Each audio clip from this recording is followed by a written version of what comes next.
ठीक है, चलिए। तो सबसे पहले तो सभी को नमस्कार। उम्मीद करता हूँ सब ठीक होंगे, अच्छे से पढ़ाई कर रहे होंगे। आज हमारा ये वाला जो क्वेश्चन पेपर है कौन सा है, 2020 की साइकिल का क्वेश्चन पेपर है, जिसके 25 क्वेश्चंस आज हम आगे के लगाएंगे। इससे पहले हमने 75 क्वेश्चंस देख लिए हैं। आगे के क्वेश्चन शुरू करते हैं बिना टाइम वेस्ट करे। चलिए, ये क्वेश्चन है। ये क्वेश्चन जो है बेसिकली क्वालिटेटिव बायोमैकेनिक्स का क्वेश्चन है। ठीक है। Sequentially arrange the steps of qualitative analysis anatomically. तो बेसिकली ये किस चीज़ का रिलेटेड क्वेश्चन है? ये क्वेश्चन रिलेटेड है कि आप जो भी एक्टिविटी कर रहे हैं, जैसे आपने कोई स्किल परफॉर्म किया, उस स्किल को बायोमैकेनिकली कैसे एनालाइज कर सकते हैं। पर क्वांटिटेटिव क्या कहते हैं, क्वांटिटेटिवली नहीं, क्वालिटेटिवली करना है। अब क्या अंतर है? क्वांटिटेटिव जब एनालिसिस करते हैं तो हम बात करते हैं मैथमेटिकल ऑपरेशंस की, जैसे कि काइनेटिक्स की, काइनेमेटिक्स की। ओके। लेकिन जब हम क्वालिटेटिव बात करते हैं तो क्वालिटेटिव बात करते हैं एग्जीक्यूशन ऑफ मूवमेंट की, कि मूवमेंट किस तरीके से किया, किस प्लेन में हुआ, कितना रेंज ऑफ मोशन था।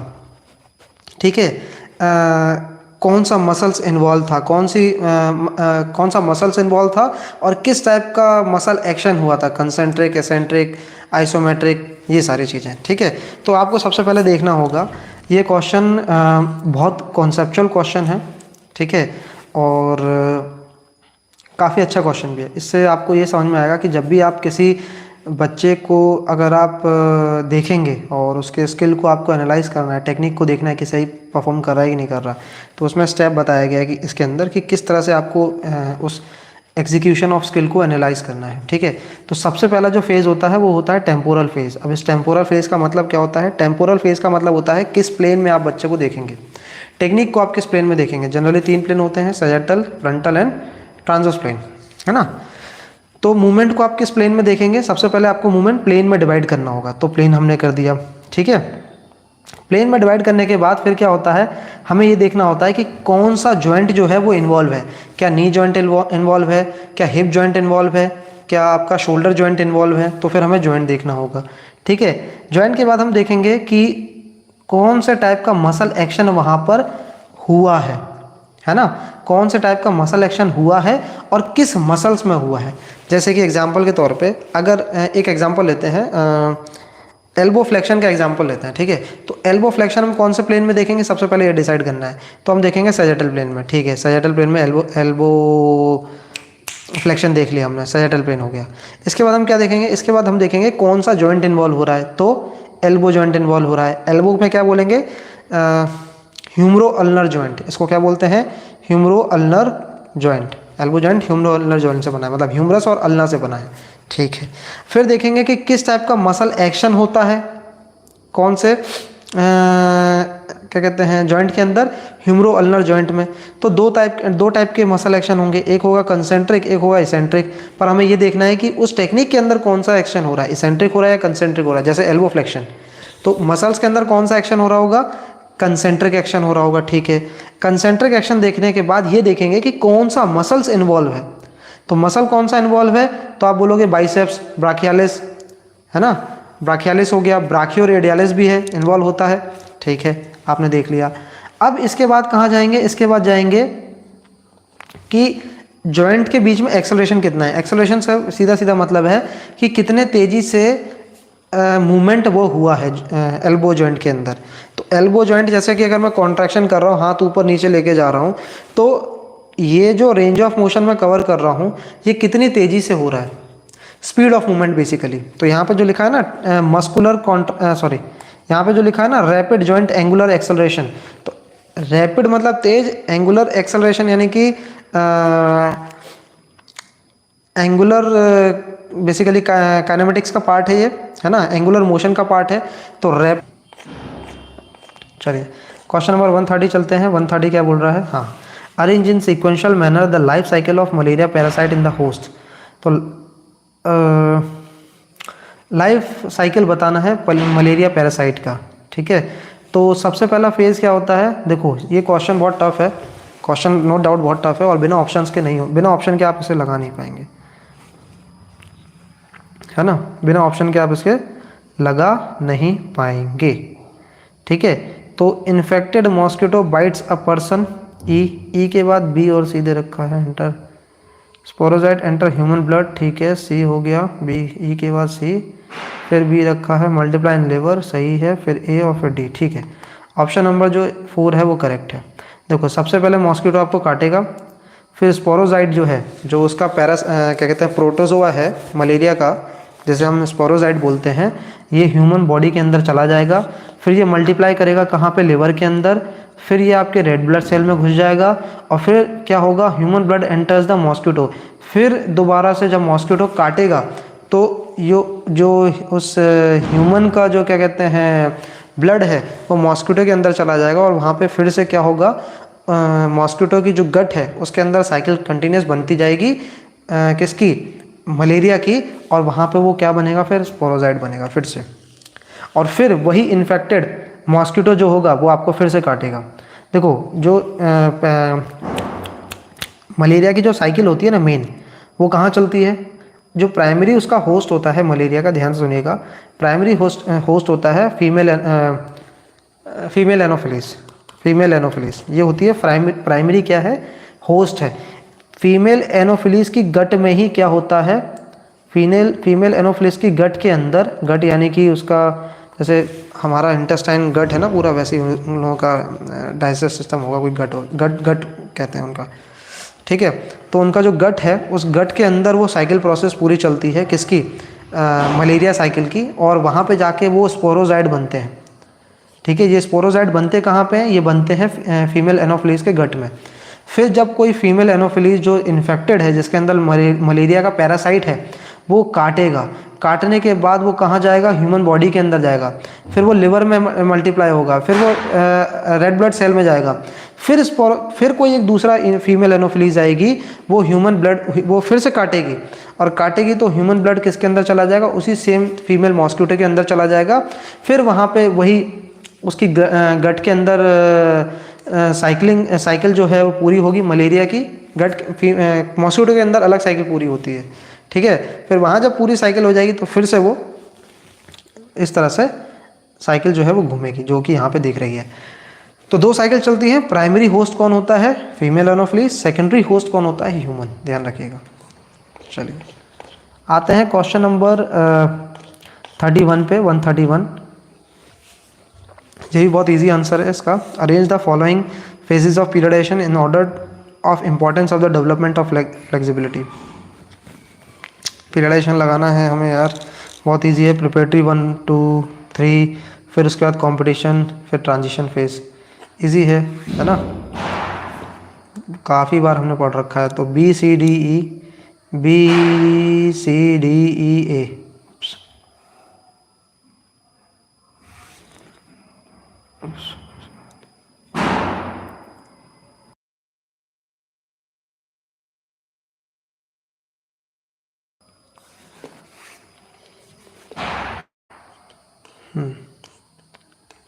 ठीक है, तो ये क्या है, इसका आंसर क्या होगा, इसका आंसर होगा बी सी डी ई ए, ऑप्शन नंबर 4।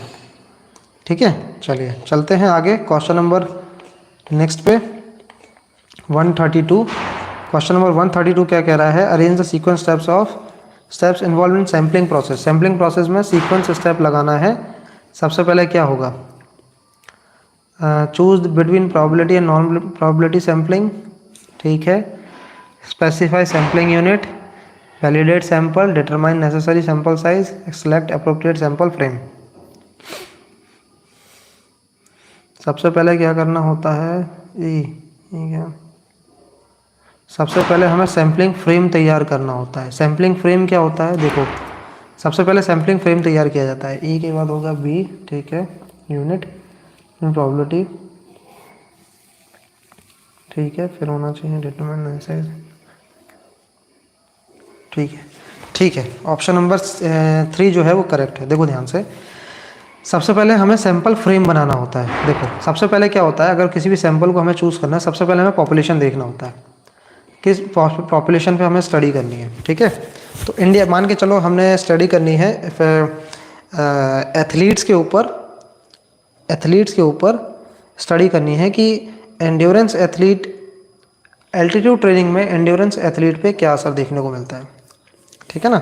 तो सैंपल क्या होंगे हमारे यहाँ पे, हमारा पॉपुलेशन क्या होगा, हमारे पास होंगे एथलीट, हमारा पॉपुलेशन होगा, ठीक है। एथलीट हमारा पॉपुलेशन होगा, तो इंडिया का जो भी एथलीट है वो हमारा पॉपुलेशन है। क्या है, इंडिया का जो भी एथलीट है वो हमारा पॉपुलेशन है। अब उसमें से हमें सैंपल फ्रेम निकालना है। सैंपल फ्रेम ये निकालना है कि एक्चुअल में एथलीट हमें कौन सा लेना है। क्या सारे एथलीट लें, छोटे से लेके बड़ा तक, क्या छोटे से लेके बड़ा तक लें, या फिर एक सर्टेन एज ग्रुप के एथलीट्स को लें। तो मान के चलिए हम एक सर्टेन एज ग्रुप के एथलीट्स को लेते हैं। तो हमने फ्रेम डिसाइड कर लिया, हमने सैंपल फ्रेम बनाया कि हम सिर्फ इतने एज ग्रुप के एथलीट्स को इस जगह से क्या करेंगे, उठाएंगे। तो ये आपने एक सैंपल फ्रेम तैयार कर लिया। सैंपल फ्रेम तैयार करने के बाद आप क्या करेंगे, सैम्पलिंग यूनिट उठाएंगे, यानी कि एक एक व्यक्ति का सैंपल वहाँ से आप ले लेंगे। स्पेसिफाई सैम्पलिंग यूनिट, यानी कि क्या करेंगे, हर सैम्पलिंग फ्रेम से एक एक करके आप सैंपल निकालना चालू करेंगे। मान के चलिए एक स्टेट से एक दो सैंपल निकालिए, दूसरे स्टेट से दो निकालिए, तीसरे स्टेट से दो निकालिए। तो ऐसा करके आपने क्या किया, सैम्पलिंग यूनिट निकालनी सारी, है ना। यूनिट का मतलब होता क्या है, इकाई, और सैम्पलिंग यूनिट की इकाई क्या होगी, वो एक व्यक्ति उस सैंपल का, है ना। तो फ्रेम के बाद आप सैम्पलिंग निकालेंगे, सैंपल निकालेंगे, ठीक है। मतलब सैम्पलिंग यूनिट का देखो निकालने का थोड़ा सा मैंने एक चीज़ यहाँ पे मिस्टेक कर दी। निकालने का मतलब ये है, देखो यूनिट का मतलब क्या है, निकालेंगे तो हम खैर बाद में, निकालना भी नहीं होता, लेकिन यूनिट का इकाई का मतलब ये होता है कि आपको, जैसे हमने बात करी यहाँ पर, हमने यहाँ पे बात करी सैम्पलिंग फ्रेम की। यहाँ पे मैंने एक चीज़ आपको थोड़ा सा ना पहले बता दी, एक्चुअली में ये इस तरह से बताना चाहिए मुझे। जैसे हमने सैम्पलिंग फ्रेम डिसाइड कर लिया, ये हमारी पूरी पॉपुलेशन है, ठीक है। हमने डिसाइड कर लिया कि यहाँ से हम सिर्फ सैंपल उठाएंगे, ठीक है। अब सैम्पलिंग यूनिट में होता ये है कि आप एक ही कैटेगरी के लोगों को आप वहाँ से क्या करेंगे, एक ही कैटेगरी के लोगों को आप वहाँ से क्या करेंगे, आप वहाँ से पिक करेंगे, ठीक है। एक ही कैटेगरी के लोगों को आप वहाँ से क्या करेंगे, पिक करेंगे। सैम्पलिंग यूनिट जैसे कि जो एथलीट है वो एक पर्टिकुलर एज ग्रुप का एथलीट जो है, आप उसको यहाँ से क्या करेंगे, उठाएंगे, पिक करेंगे, ठीक है।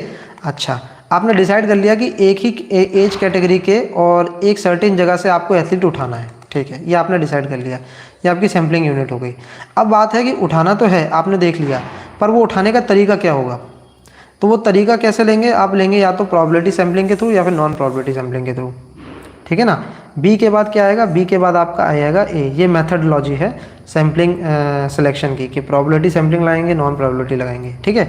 समझ में आया होगा। सबसे पहले सैम्पलिंग फ्रेम डिसाइड करना है कि कहाँ से आपको सैंपल उठाना है, दूसरा किस कैटेगरी के बच्चों को उठाना है, ठीक है, और कहाँ से उठाना है स्पेसिफाई कर देना है यूनिट को अपनी। और फिर उसमें उठाने का तरीका क्या होगा, तरीका होगा प्रोबेबिलिटी या फिर नॉन प्रोबेबिलिटी सैम्पलिंग। चलो नेक्स्ट आते हैं 134। ये क्या है, arrange the following phase of memory in the correct sequence from first to last, ठीक है। तो मेमोरी का सीक्वेंशियल फेज लगाना है। तो सबसे पहले क्या होगा, लर्निंग होगा, फिर रिटेन होगा, फिर रिकॉल होगा, फिर रिकॉग्नाइज होगा, ठीक है। A D A D A D A D, recall और recognise, C option number second जो है वो करेक्ट है इसका, याद रखिएगा। नेक्स्ट चलते हैं, क्वेश्चन नंबर 134 है ना। अब इसको हमें अरेंज करना है, क्या, arrange the following based on the origin in sequence from top to bottom. देखो हमें मसल्स के नाम दिए हुए हैं, इनको हमें सीक्वेंशियल ऑर्डर में लगाना है टॉप से बॉटम की तरफ, ठीक है, और ओरिजिन के आधार पे लगाना है कि ओरिजिन इसका कहाँ है, ठीक है। चलिए तो देखते हैं इसका ओरिजिन कहाँ है, कौन कौन से मसल्स है, pectoralis minus, serratus posterior inferior, और कोराको ब्रैकियालिस और लेवेटर स्कैपुले। देखो लेवेटर स्कैपुले जो होता है वो स्कैपुला को एलिवेट करने वाला एक मसल है, एक ऐसी मसल है जो एलिवेट करता है स्कैपुला को। तो सबसे पहले तो ये आएगा, ठीक है। उसके बाद जो है, उसके बाद जो मसल्स आएगी आपकी वो कौन सी आएगी, कोराको ब्रैकियालिस, क्योंकि ये कहाँ से निकलती है, कोरोकोइड प्रोसेस से निकलती है। और ये एक क्या कहते हैं, आपके एंटीरियर कंपार्टमेंट ऑफ ह्यूमरस की जो मसल है वहाँ पे आपको देखने को मिलेगी, ठीक है। तो इसका ओरिजिन ऊपर होता है, कोराको ब्रैकियालिस का जो कोराको ब्रैकियालिस का जो ओरिजिन होता है वो कोरोकोइड प्रोसेस होता है। सेरेटस पोस्टीरियर इन्फीरियर ये सबसे नीचे आएगा, इससे पहले आएगा पेक्टोरालिस माइनर। इसका पेक्टोरालिस माइनर का जो बेसिकली क्या कहते हैं ओरिजिन जो होता है वो 3, 4 और 5th कोस्टा होता है, कोस्टा यानी कि रिब्स। तो मीडियल उसका पार्ट रिब्स का जो मीडियल कंपार्टमेंट होता है वहाँ से निकलता है और जाके ये आपके ह्यूमरस में जाके जुड़ता है, ठीक है। ठीक, और सेरेटस इंटीरियर ये आपका नीचे वाले कंपार्टमेंट में जाता है और मेरे ख्याल से 6th 7th के आसपास जाता है, 5th 6th 7th कोस्टा में। थोड़ा सा अभी याद नहीं आ रहा फिलहाल, एट द मोमेंट कंफ्यूज हो रहा हूँ मैं। तो सेरेटस बेसिकली पेक्टोरियल माइनर के नीचे होता है ये, ठीक है। तो सबसे पहले आएगा डी के बाद आएगा सी। ऑब्वियस सी बात है ऑप्शन नंबर जो सेकंड है वो ये करेक्ट हो जाएगा, है ना। चलिए ऑप्शन नंबर आते हैं 136। 136 क्या कह रहा है, in light of above statement choose the appropriate answer from the options. कहाँ है ये रहा। Paired t test is used to compare two related means μ1 μ1 μ2, ठीक है। दो रिलेटेड मीन्स को कंपेयर करता है पेयर टी टेस्ट, ठीक है। The T test is method used for inferential statistics. तो देखो पहली बात तो देखो क्या ये पेयर टी टेस्ट होता क्या है। पेयर टी टेस्ट बेसिकली यहाँ पर ग्रुप कितने होता है, एक ही ग्रुप होता है और एक ही ग्रुप के दो अलग अलग मीन को मेज़र किया जाता है, जैसे कि प्री टेस्ट और पोस्ट टेस्ट, ठीक है। इसलिए इसको पेयर्ड टी टेस्ट बोलते हैं, है ना, या फिर डिपेंडेंट टी टेस्ट बोलते हैं इसको। तो यहाँ पर ये क्या बोल रहा है, टू रिलेटेड मीन्स। हाँ बिल्कुल, एक ही ग्रुप के दो अलग अलग मीन है तो रिलेटेड मीन है, तो बिल्कुल सही है। और बोल रहा है कि इन्फ्रेंशियल स्टैटिस्टिक्स का पार्ट है, बिल्कुल सही है। टी टेस्ट जो है वो इन्फ्रेंशियल स्टैटिस्टिक्स का पार्ट है। स्टैटिस्टिक्स दो तरीके के होते हैं, एक होता है आपका डिस्क्रिप्टिव, दूसरा होता है इन्फ्रेंशियल। डिस्क्रिप्टिव्स के अंदर आपके आते हैं measures of central tendency and measures of dispersion, और इन्फ्रेंशियल के अंदर आपके टी टेस्ट, जेड टेस्ट, मतलब पैरामेट्रिक और नॉन पैरामेट्रिक टेस्ट। और पैरामेट्रिक टेस्ट में t test, z test, F test, ANOVA, ANCOVA वगैरह सारी चीज़ें, और नॉन पैरामेट्रिक में इसके जस्ट अल्टरनेटिव होते हैं सारे। Mann Whitney test, Kruskal Wallis test, है ना, मैन विटनी हो गया, क्रॉस्कल वालिस हो गया, Wilcoxon match pair sign rank test, तो ये सारे हैं, साइन टेस्ट, ये सारे नॉन पैरामेट्रिक मेथड में आते हैं। क्वेश्चन नंबर 137 क्या बोल रहा है, ये देखो असर्शन रीजन वाला क्वेश्चन है, अच्छे क्वेश्चन है। The term fat free mass and lean body mass are often considered interchangeably when they should not be. The term fat free mass and lean body mass आमतौर पर ये एक दूसरे interchange मतलब जो फैट फ्री मास होता है और जो लीन बॉडी मास होता है, आमतौर पर इसको हम क्या करते हैं, इंटरचेंजली यूज़ करते हैं। इंटरचेंजेबली हम क्या करते हैं, यूज़ करते हैं। जैसे एग्जांपल के तौर पे कैलोरी और किलो कैलोरी में अंतर है, कैलोरी एंड किलो कैलोरी में अंतर है, पर जनरली हम किलो कैलोरी को ही कैलोरी बोल देते हैं, जबकि एक कैलोरी के अंदर जबकि एक किलो कैलोरी के अंदर थाउजेंड्स कैलोरी होते हैं, एक किलो कैलोरी के अंदर 1000 कैलोरी होते हैं। तो जनरली ये क्या कहना चाह रहा है कि हम आमतौर पर कैलोरी और किलो कैलोरी को इंटरचेंजेबली क्या करते हैं, यूज़ कर लेते हैं, जबकि नहीं करना चाहिए, जो कि सही है।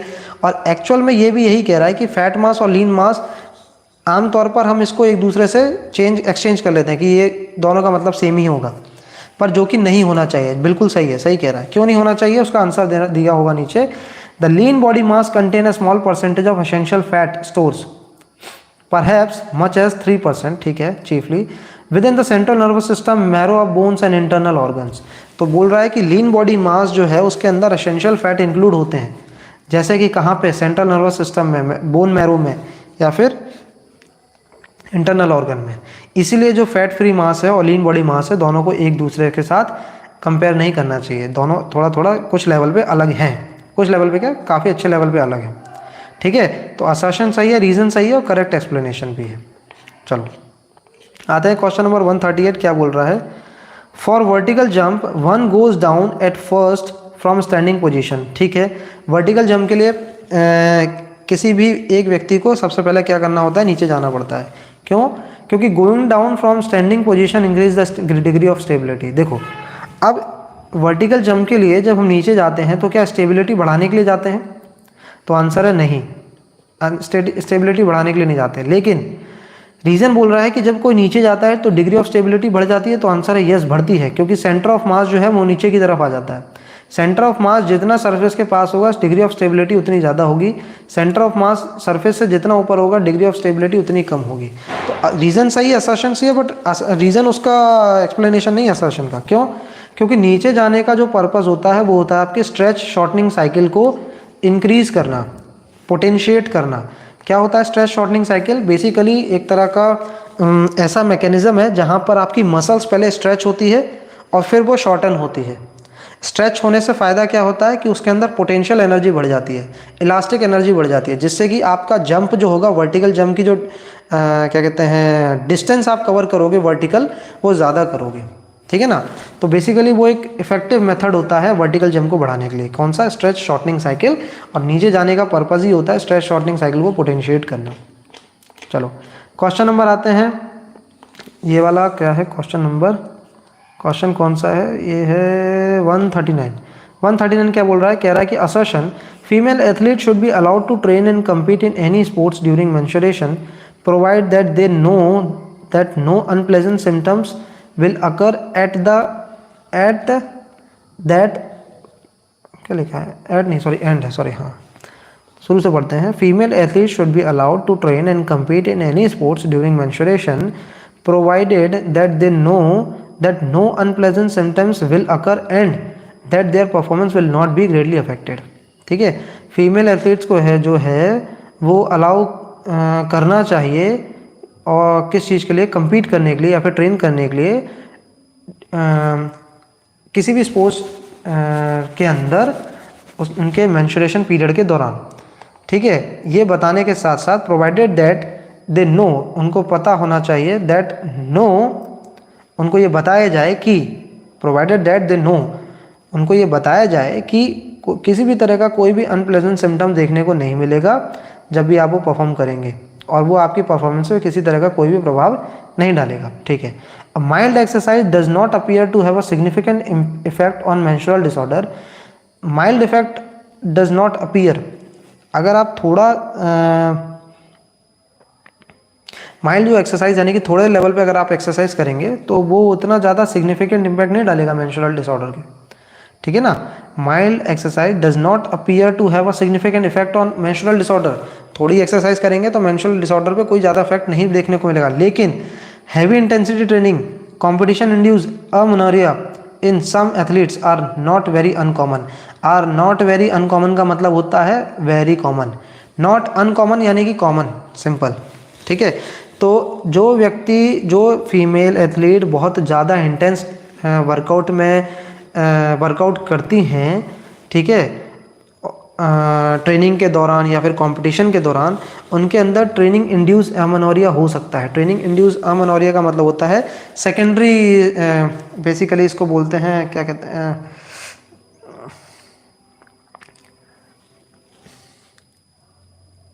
अमेनोरिया का मतलब होता है जब आपकी जो मेंस्ट्रुअल साइकिल का जो पीरियड होता है ना, वो टेम्पररी बेसिस पे क्या हो जाता है? सीज हो जाता है, यानी कि रुक जाता है ना, टेम्पररी बेसिस पे। इसको सेकेंडरी बोलते हैं, सेकेंडरी अमेनोरिया बोलते हैं इसको। बेसिकली एथलीट इंड्यूस अमेनोरिया को सेकेंडरी अमेनोरिया बोलते हैं। इसमें होता यह है कि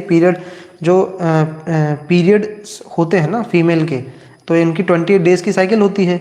अगर ये कहीं ना कहीं स्किप हो जाए तो कहीं ना कहीं डिसऑर्डर देखने को मिलता है। तो जो एथलीट्स होती हैं उनका जो पीरियड होता है वो कुछ टेम्पररी बेसिस पे क्या हो जाता है? रुक जाता है। लगभग एज पर द स्टडी 5 या 6 महीने तक के लिए ऐसा कुछ होता है कि रुक जाता है।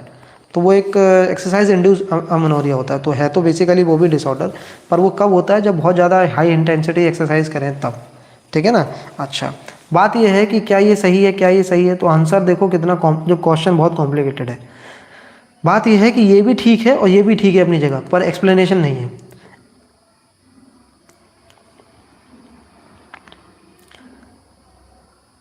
एक्सप्लेनेशन क्यों नहीं है? देखो, एक्सप्लेनेशन नहीं है कि फीमेल एथलीट को ट्रेनिंग अलाउ करनी चाहिए। ठीक है, उनके मेंस्ट्रुएशन पीरियड के दौरान भी कोई दिक्कत नहीं है। उनको ये बताया जाए कि किसी भी तरह का कोई भी हार्म नहीं होगा, है ना, और उनके परफॉर्मेंस पे कोई इफेक्ट नहीं आएगा। तो ऐसा है, अगर मेंस्ट्रुअल साइकिल में अगर कोई फीमेल है, ठीक है, जो कि प्यूबर्टी के बाद चालू होती है और मेरे ख्याल से 45 तक आते आते मीनोपॉज हो जाता है ना, प्यूबर्टी के बाद शुरू होती है और 45 तक आते आते मेनोपॉज हो जाता है। अब इस दौरान अगर आप बोल दो कि कोई भी फिजिकल एक्टिविटी नहीं कर सकती फीमेल, तो ये तो गलत हो गया ना। तो एज सच कोई इतना बड़ा इशू नहीं है। इशू तब हो जाता है जब बहुत हैवी एक्सरसाइज कर रहे हैं और रिकवरी भी नहीं हो रही है, तब जाके दिक्कत हो जाता है। तो यहाँ पर ये असर्शन जो है, रीज़न जो है, टॉपिक तो सेम है पर अलग अलग कॉन्टेक्स्ट पे बात कर रहा है। ये अलग कॉन्टेक्स्ट पे बात कर रहा है, ये अलग कॉन्टेक्स्ट पे बात कर रहा है। ठीक है, तो सेकंड इसका आंसर आएगा, ऑप्शन नंबर सेकंड। ठीक है, आते हैं क्वेश्चन नंबर 140 पे। 140 क्या कह रहा है, देखो, speed performance can be improve like strength and endurance by training. देखो, स्पीड परफॉर्मेंस को हम इम्प्रूव तो कर सकते हैं, पर एंड्योरेंस और स्ट्रेंथ के बराबर? तो यार स्पीड तो डिपेंड करता है हमारे जेनेटिक डिसऑर्डर्स पे, क्या बोल रहा हूँ, हेरिडिटी पे डिपेंड करता है ना स्पीड। क्यों? क्योंकि फास्ट ट्विच फाइबर है, स्लो ट्विच फाइबर है, जिनके अंदर फास्ट ट्विच डोमिनेट करेगा उसके अंदर स्पीड ज़्यादा होगी। उसके अलावा जिसका न्यूरल एक्टिविटी जो क्या कहते हैं, न्यूरल एक्टिविटी जिसकी हाई होगी वो अच्छा परफॉर्म कर सकता है। और न्यूरल एक्टिविटी से दिक्कत ये है कि ये अडप्ट बहुत जल्दी करता है, और स्पीड के अंदर अगर आपने बहुत ज़्यादा ट्रेन किया तो प्लेट्यू देखने के चांसेस ज़्यादा देखने को मिलते हैं। लेकिन भाई अगर एंड्योरेंस की बात करें, स्ट्रेंथ की बात करें, तो ये आपकी फिजियोलॉजिकल कैपेसिटी को क्रॉस कर सकता है। स्पेशली कौन सा, एंड्योरेंस। स्ट्रेंथ तो फिर भी एक लिमिट तक रहता है, पर फिर भी आप स्ट्रेंथ को काफ़ी हद तक बढ़ा सकते हैं, लंबे समय तक ट्रेन करके काफ़ी हद तक बढ़ा सकते हैं। एंड्योरेंस को बढ़ा सकते हैं। एंड्योरेंस तो फिर भी आपका फिजियोलॉजिकल लिमिट को तोड़ सकता है, कुछ मायने में स्ट्रेंथ भी तोड़ सकता है आपकी बायोलॉजिकल या फिर फिजियोलॉजिकल लिमिट्स को। क्योंकि कुछ एक दो ऐसे एग्जांपल आए हैं जहाँ पे एक व्यक्ति ने इतना कस के, इतना तेज़ी से मसल कॉन्ट्रैक्ट किया कि उसके बोन में हेयर लाइन फ्रैक्चर हो गया। तो मतलब आप सोचो कि आपकी मसल्स कितना फोर्स प्रोड्यूस कर सकती है कि अपनी खुद की मसल्स, अपनी खुद की बोन को भी क्या कर सकती है, वो फ्रैक्चर कर सकती है। हेयर लाइन पता ही होगा, एक स्ट्रेस फ्रैक्चर का पार्ट है हेयर लाइन फ्रैक्चर। ठीक है, तो ये ऑप्शन वाला पहला गलत हो गया। स्पीड को हम स्ट्रेंथ और एंड्योरेंस की तरह नहीं ट्रेन कर सकते। हाँ, स्पीड को हम ट्रेन जरूर कर सकते हैं, इंप्रूव जरूर कर सकते हैं, पर स्ट्रेंथ और एंड्योरेंस की तरह नहीं कर सकते। तो असर्शन अपने आप में गलत हो गया, तो ऑलरेडी रीजन जो है वो करेक्ट हो जाएगा। अब लिखा है speed has complex nature as it depends on central nervous system to considerable degree. तो सीधी सी बात है, स्पीड किस पे डिपेंड करता है, सेंट्रल नर्वस सिस्टम की मोबिलिटी पे डिपेंड करता है ना, कि कितने लेवल तक वो काम अच्छी तरह से कर रहा है। इसमें जो कॉन्सेप्ट चलता है स्पीड के अंदर, वो चलता है रेसिप्रोकल इनर्वेशन इनहिबिशन। जब इसके रेसिप्रोकल इनर्वेशन इनहिबिशन में जब अडप्टेशन आ जाता है, तो वो कंडीशन आ जाती है प्लेट्यू वाली। ठीक है, थोड़ा सा गहराई में जाके अगर हम और समझेंगे तो अच्छा समझ में आएगा, पर फिलहाल हमारे पास इतना भी समय नहीं है। चलिए, क्वेश्चन नंबर 141, ये तो पैराग्राफ आ गया मेरे भाई। तो यार पैराग्राफ हम लास्ट के लिए रखेंगे सारे, ठीक है, चिंता ना करें, पैराग्राफ पे भी आएंगे हम। तो 140 हमारे क्वेश्चन हो गए लगभग। तो उम्मीद करता हूँ आपको सेशन पसंद आया होगा। ठीक है, और अगर सेशन पसंद आया होगा तो कंटिन्यू करें, पढ़ें इसको अच्छे से, देखें। और कल हम स्टार्ट करेंगे अपना 2021 का क्वेश्चन पेपर हम एनालाइज करना शुरू कर देंगे। ठीक है, 2020 हमारा हो गया है। ये क्वेश्चन पेपर मैं आज टेलीग्राम ग्रुप में डाल दूंगा, आप इसको अच्छे से पढ़ें, अच्छे से देखें। तो उम्मीद करता हूँ आपको सेशन पसंद आया होगा। मिलते हैं कल, तब तक खुश रहिए, पढ़ते रहिए, हंसते रहिए। नमस्कार।